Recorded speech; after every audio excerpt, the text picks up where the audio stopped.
بسم اللہ الرحمن الرحیم۔ نبوت کے تصور کے حوالے سے ایک اہم سوال جو پیدا ہوتا ہے اور وہ ایک قرآن مجید کی آیت سے پیدا ہوتا ہے، وہ یہ ہے کیا نبی صلی اللہ علیہ وسلم سے کوئی گناہ ہوا؟ اور اس کی وجہ اصل میں یہ ہے کہ سورہ فتح میں اللہ تعالیٰ ارشاد فرماتے ہیں کہ ہم نے ان فتحنا لک فتح مبینہ، آگے آیت میں الفاظ یہ ہیں کہ لیغفر لک اللہ ما تقدم من ذنبک وما تأخر، یعنی اس کا مطلب یہ ہے کہ تاکہ ہم تمہارے اگلے اور پچھلے جو گناہ ہیں وہ ہم معاف کر دیں، یعنی ہم نے تمہیں فتح مبین جو ہے وہ عطا فرمائی ہے، اور اس کا نتیجہ یہ نکلے گا کہ اللہ تعالیٰ جو ہیں آپ کے اگلے اور پچھلے گناہوں کو معاف کر دے گا۔ تو ظاہر ہے سے ہی سوال پیدا ہوتا ہے کہ کیا نبی صلی اللہ علیہ وسلم سے گناہ ہوئے ہیں، اور اگر گناہ ہوئے ہیں تو ان کا کیا معاملہ ہے؟ تو چونکہ یہ معاملہ بہت ساری غلط فہمیوں کا باعث بنا ہے اور بن سکتا ہے، لہٰذا ضروری ہے کہ ہم یہ جان لیں کہ انبیاء علیہم السلام سے جو خطائیں ہوتی ہیں ان کی نوعیت کیا ہے۔ قرآن مجید کے مطالعے سے یہ معلوم ہوتا ہے، اور خود نبی صلی اللہ علیہ وسلم کی اپنی سیرت کے حوالے سے بھی بات معلوم ہوتی ہے کہ ایک نبی جو ہے وہ کبھی بھی اس کی جو خطا ہوتی ہے اس کی نوعیت کوئی جانب نفس کی طرح کی نہیں ہوتی، یعنی ایسا نہیں ہوتا کہ وہ بری خواہشات کے پیچھے پڑ کے یا نفس کی جو خواہشات کے پیچھے پڑ کے وہ کوئی برائی کر بیٹھے۔ اس کا معاملہ ایسا ہی ہے کہ وہ خیر کے معاملے میں بعض دفعہ اتنا زیادہ اس کا غلبہ ہوتا ہے جذبے کا کہ بعض دفعہ وہ اوور زیلس ہو کے، یا آپ سمجھ لیجئے کہ خیر کے معاملے میں زیادہ جذباتی ہو کے بعض چیزیں ایسی کر بیٹھتا ہے جو حق سے متجاوز ہو جاتی ہیں، یا جو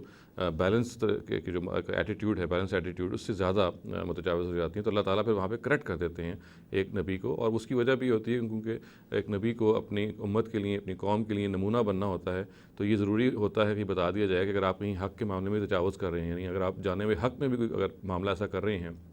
کہ جو بیلنس نہیں ہے، اور اس میں اگرچہ آپ کی نیت بھی بہت صالح ہوتی ہے، بہت نیک ہوتی ہے، اور آپ کا مقصد ہی ہوتا ہے کہ اس معاملے کو سر انجام دیتے ہوئے آپ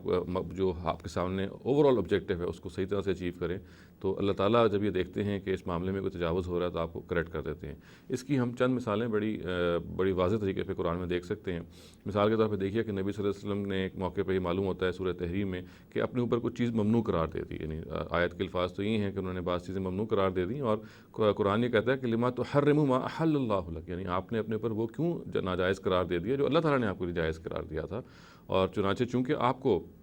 اس سلسلے میں امت کے لیے نمونہ بننا ہے، اور اگر آپ کی ذاتی پسند یا ناپسند بھی لوگوں کے سامنے آ جائے مثال کے طور پہ، تو اس کے نتیجے میں لوگ اس کو دین شریعت سے متعلق کر سکتے ہیں، اور وہ جو ایک بیلنس ہے وہ مجروح ہو سکتا ہے۔ اگر کوئی جائز چیز جو اللہ تعالیٰ نے آپ کے لیے جائز کر رکھی ہے اس کو اگر آپ اپنے اوپر ناجائز کر لیں تو یہ امت کے لیے ایک ایسی مثال بن جائے گا کہ پھر بہت سارے وہ لوگ ان جائز چیزوں سے فائدہ نہیں اٹھائیں گے۔ تو آپ کو اس موقع پہ کریکٹ کیا گیا۔ اسی طرح سے ہمیں معلوم ہے کہ جہاد کے موقع پہ بعض منافقین آپ کے پاس آتے تھے اور بہانے کر کے کوشش کرتے تھے کہ وہ شامل نہ ہوں جہاد میں۔ تو اس موقع پہ بھی ہمیں معلوم ہے کہ اللہ تعالیٰ نے قرآن مجید میں آپ کو کریکٹ کیا اور یہ کہا کہ عفا اللہ عنک لما اذنت لہم، یعنی آپ پہ اللہ تعالیٰ رحم کرے، آپ نے کیوں ان کو اجازت دی کہ وہ جہاد میں شرکت نہ کریں۔ تو اس طرح کی اور مثالیں ہم دے سکتے ہیں، اور یہ مثالیں اور انبیاء علیہ السلام کی زندگی میں موجود ہیں، مگر جو باٹم لائن ہے، جو بنیادی بات ہے وہ یہ ہے کہ انبیاء علیہ السلام سے خود بالخصوص نبی صلی اللہ علیہ وسلم سے جو ذم یا گناہ کی نسبت سورہ فتح میں کی گئی ہے، اس کا یہ مطلب نہیں ہے کہ کوئی جانب نفس میں آپ سے کوئی گناہ ہوئے اور آپ نے بری خواہشات یا بیس ڈیزائرز کی پیروی میں گناہ کیے، بلکہ یہ ذم اصل میں وہ ذم ہیں جو جذبہ خیر سے پیدا ہوتے ہیں۔ ایک خیر کے معاملے میں آپ زیادہ جذباتی ہو جاتے ہیں اور بعض دفعہ اس بیلنس کو قائم نہیں رکھ پاتے جو کہ اللہ تعالیٰ چاہتے ہیں کہ آپ بیلنس کو قائم رکھ پائیں، اور چونکہ آپ نے نبیوں کو اور نبی صلی اللہ علیہ وسلم کو ظاہر بطور خصوص اس معاملے میں ایک امت کا نمونہ بننا تھا، تو یہ جگہ جگہ پہ پھر اس تجاوز کو کریکٹ کیا گیا۔ تو یہ ایک خاص حق کے معاملے میں، سچائی کے معاملے میں اور جذبات کو ایک خاص رخ میں کے لے جانے کے معاملے میں چونکہ ضروری ہے کہ انسان اور بالخصوص نبی جو ہے وہ ایک ایسی جگہ پہ فائز رہے جو بالکل بیلنسڈ ہو، جو حق سے نہ بہت آگے ہو اور نہ سر منہ سے نیچے ہو، اس کو بالکل ایک میزان کی جگہ پہ رہنا ہے۔ تو یہ جو ذنب ہے یا یہ جو گناہ ہے، جیسے میں نے عرض کیا، جو اس کا تعلق خود قرآن مجید نے بیان کیا، یہ وہ ذنب ہیں یا یہ وہ گناہ ہیں کہ جو حق کے خاطر، یعنی حق کے نفاذ کی خاطر، حق کے اچیومنٹ کی خاطر، حق کو پالنے کی خاطر یا حق کے معاملے میں زیادہ جذباتی ہو جانے کی خاطر کے نتیجے میں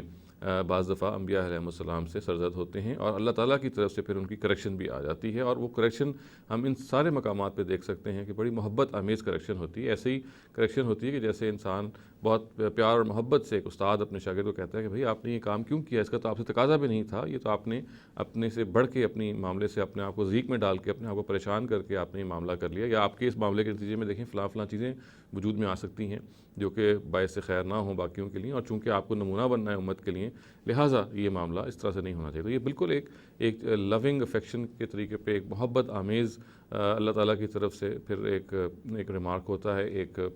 تصحیح ہوتی ہے جو قرآن مجید میں نازل ہوتی ہے، جو یہ بتا دیتی ہے کہ یہاں پہ جو گناہ ہوئے ہیں یہ ہرگز کوئی جانب نفس میں یا بری خواہشات کی پیروی میں گناہ نہیں ہوئے، بلکہ یہ خود نیکی میں تجاوز آپ کہہ لیجئے، اگر الفاظ کو ہم اس کی تعبیر یہ کریں کہ نیکی میں تجاوز کے نتیجے میں پیدا ہوتے ہیں، اور اس معاملے کو اسی طریقے سے قرآن مجید کی روشنی میں سمجھتے رہنا چاہیے ہمیں۔ اقول قولی ھذا واستغفر اللہ لی ولکم ولسائر المسلمین والمسلمات۔